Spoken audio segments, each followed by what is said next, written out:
Okay. So today we'll be spending some small time and we'll build up from last week. But I want to ask something about your past week, and I just want to know, like from last week, that if you partook in any activity that reflected your possible self in any way. Oh, um, that reflected my best possible self. Is that what you said? Yes, the activity. Yeah, I think that I feel like my best possible self when I'm able to interact with a lot of different people, and that's been really hard with the pandemic. And so on Friday, I got to spend time helping out with the master's program interview weekend. And so I met some of the new candidates and talked with some of the people who are in the program now. And that was really fulfilling, just because I got to sort of ask people about how things have been going and hear about their life. If they were new people, I learned their story, and if they were people I already knew, then I just got to learn a little bit more. And I also got to catch up with one of my best friends who I haven't talked to in a while. So we had a phone call, and um, I really appreciate the opportunity to connect with my old friends. I have a lot of friends who I've known for 10 or 15 or almost 20 years.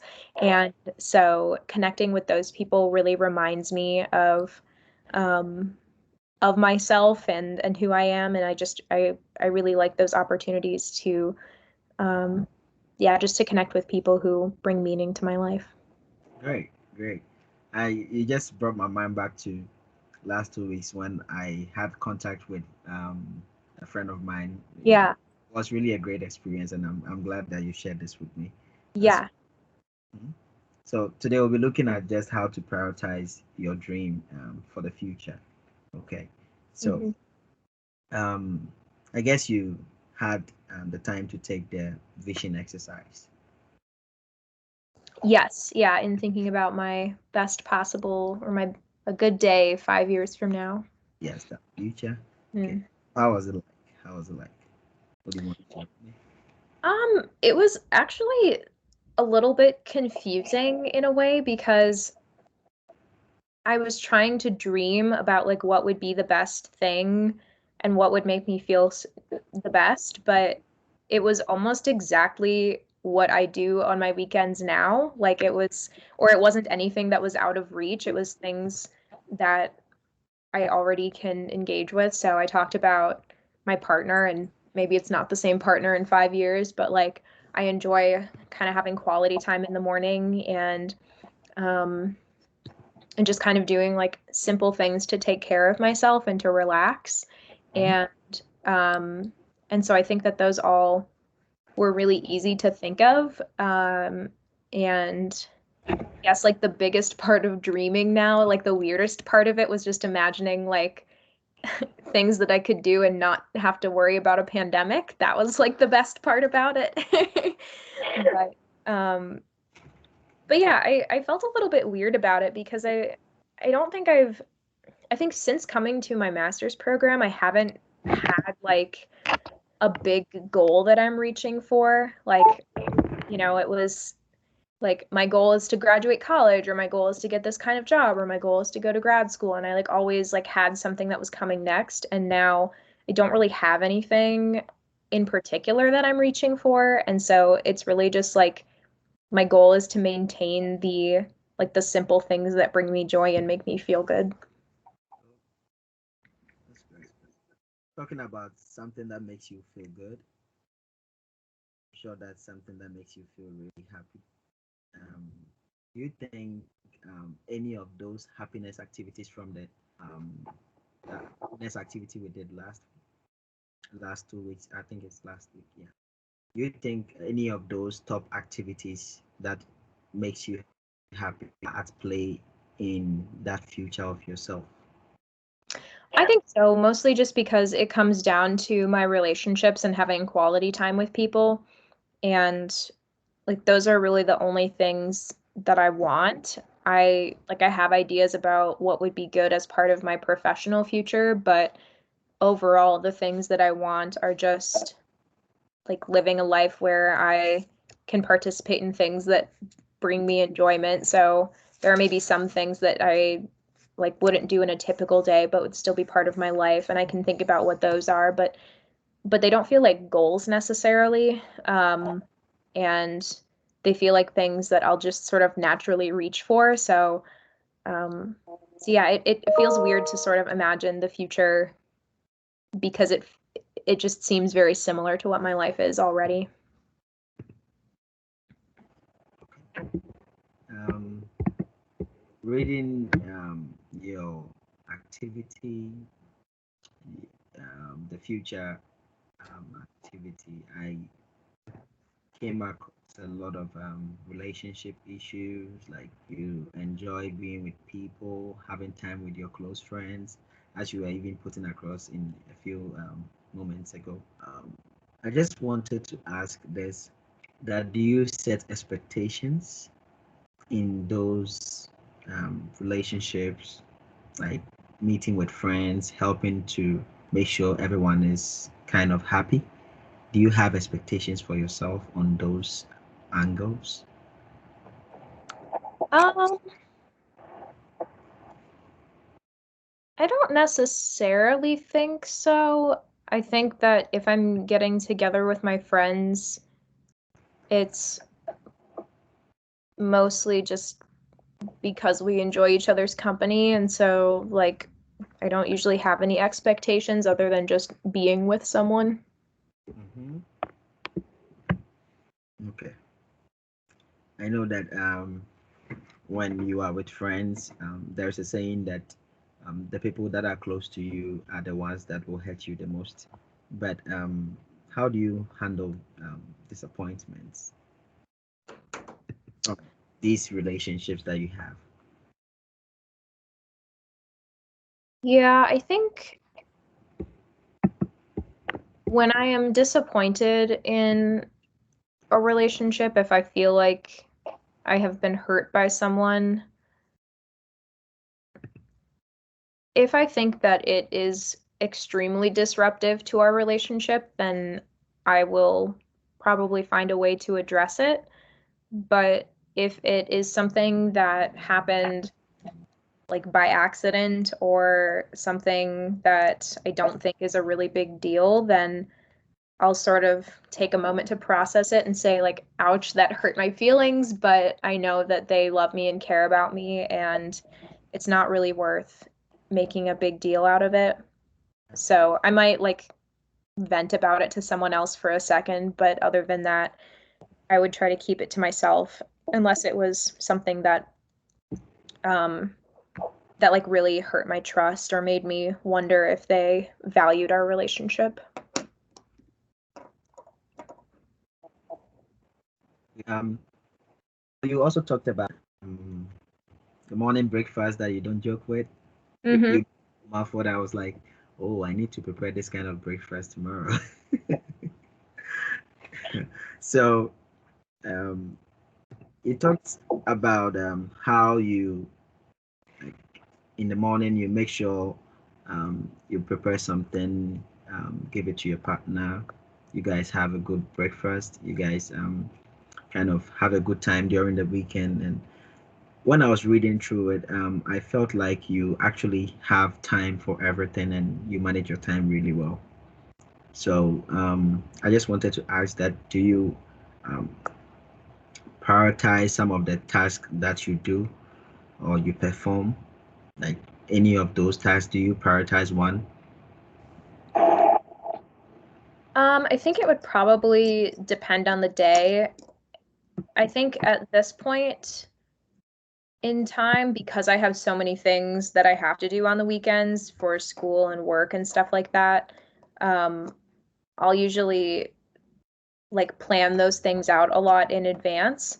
But like and that includes planning the leisurely things that I'm doing and the things for personal enjoyment. So I'll say like, okay, on Saturday from 1 to 2, I'm going to go for a walk, or on Sunday evening, I'm going to make sure that I cook this meal or something like that. So as of right now, it's very structured, but actually, in the limited experience I have of being a full-time professional, when I would get to the weekends and I didn't have work that I was doing, I often didn't have it planned and I just kind of did what felt right at the moment. And I sort of like had a list in my head of things that I would enjoy and I would just do them for as long as they made me happy. But I wouldn't like schedule them out specifically for a certain time. Oh, cool. That's interesting to know. And Mm. do you think this time management can is something that will help you to get to that future? Yeah, I think that right now it's pretty essential for keeping me organized and helping me to do all of the things that I have to do. I really thrive on being busy, and so I I like having structure to maintain that. And if I don't have it, then it's really hard for me to know what I have to do and to know how much time I have. So it definitely is an essential strategy for me as a student. Right. And you were also talking about the fact that you want to establish your own like um, house. Hmm. Not like how, I was just thinking, how do you do that? Like, do you have any architectural skills aside the advising? So no, I do not, How do but you? something that is really important to me is um did I don't even remember writing that in my thing, but that is a thing that I like to do, is think about my future home because do you know, like, have you heard about like a tiny house or the tiny home movement? Yeah, Yeah, so I'm really into that and I love thinking about like sustainable living and minimalism. And right now, I do not live that life necessarily. But I really, really, really want to live in a tiny house and I'd love to be able to design it myself and help with building it. Because I think that would just be so cool to like make the place that you live. So I really hope that that can be um part of my future at some point. Probably not in 5 years because that might be a little bit too fast, but as soon as I can save up the money and as soon as I have a place in mind for settling down a little bit more, I really want to build my own tiny home. that's really interesting. I was just thinking about the fact that um, like it makes you unique. You don't wait for someone to plan your home for you. You do it yourself. You know how to make it feel better for yourself and that of your partner, like for your family. So, like when I was thinking about it, I was like, wow, I've always been thinking of getting someone to get my building for me. I have not thought about you like getting it yourself, trying to figure out how you want it to be and making it yourself. So that's really a good thing to know about. And now to the second part. Okay. So you said you had an interaction with someone and that was not you. Okay. That did not seem like you. So can you tell me more about that experience? Yeah, so I was thinking about um the end of a relationship with a previous partner, and in that interaction I got so angry and upset and I was saying and doing a lot of things that felt really just out of character for me and felt it like I didn't even feel like I was part of myself in that moment. And like I really wish that I'd had the maturity to handle that conversation differently. And since that experience, I have matured a lot more, and I know that I could handle a conversation like that in a much better way. But I feel really sad when I think back to that time, and I don't necessarily feel embarrassed by it now, but because I know that the way I acted was just a response out of like anguish and sadness, and I'll cut myself some slack for that, but it was a very hard interaction and a hard thing to recover from. So I had like a whole journey of self-reflection and growth after that, that like I feel really proud of now, but it's based on an event that was really, really sad and hard for me. So, with this incident, we're talking about conversation. Okay. So,